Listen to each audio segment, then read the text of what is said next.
Hello കൂട്ടുകാരെ, എൻ്റെ ഏറ്റവും പുതിയ വീഡിയോയിലേക്ക് ഏവർക്കും സ്വാഗതം. ഇത് നമ്മളൊന്ന് ഉണ്ടാക്കുന്നത് വുഡൻ ലൂവറാണ്. അതായത് MDF ബേസ് വെനീർ ഒട്ടിച്ചേക്കുന്ന MDF ഉള്ള വുഡിൻ്റെ പീസ് നമ്മൾ ആഡ് ചെയ്യുന്ന വീഡിയോ ആണ് കാണിക്കുന്നത്. ഈ ഗ്രൂ അടിച്ചിട്ട് CNC ഗ്രൂ അടിച്ചിട്ട് നമ്മളിങ്ങനെ ഫെവിക്കോൾ ഇങ്ങനെ ഇട്ട് കൊടുക്കും ഈ ഗ്രൂവിനകത്ത്.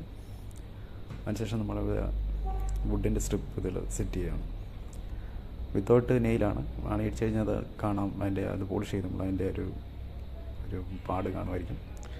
അതുകൊണ്ട് തന്നെ നമ്മൾ ഇടിക്കുന്നില്ല, വിത്തൗട്ടാണ്. ഇത് വന്നിട്ട് നമ്മൾ പ്രസ് ചെയ്യുകയാണ്. പ്രസ്സിങ് മെഷീനായിട്ട് പ്രസ് ചെയ്തെടുക്കുകയാണ് ചെയ്യുന്നത്.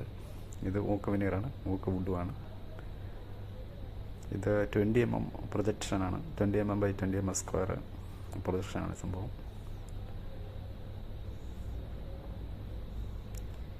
ഫെവിക്കോളാണ് യൂസ് ചെയ്തേക്കുന്നത്. ഇത് അങ്ങോട്ടും ഇങ്ങോട്ടും വളഞ്ഞു പോകാതിരിക്കാൻ വേണ്ടി നമ്മൾ ഒരു പർട്ടിക്കുലർ ഗ്രൂ അടിച്ചിട്ടുണ്ട്. അതുകൊണ്ട് തന്നെ ഇത് ഭാവിയിൽ ഫ്യൂച്ചറിൽ ഇത് ബെൻഡ് ആകുന്നുള്ള ചാൻസ് ഇല്ല.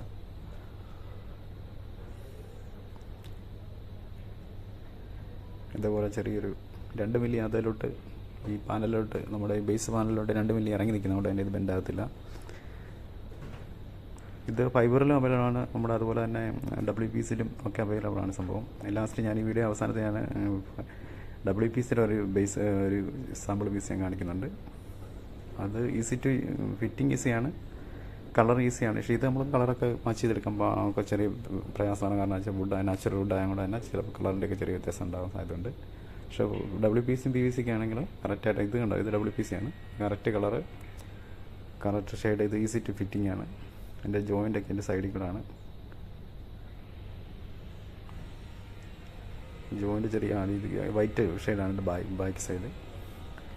ഇത് ബ്ലാക്ക് ആൻഡ് വൈറ്റ് ഒക്കെ അവൈലബിൾ ആണ്. നമ്മൾ ഇഷ്ടമുള്ള കളറിൽ സംഭവം അവൈലബിൾ ആണ്.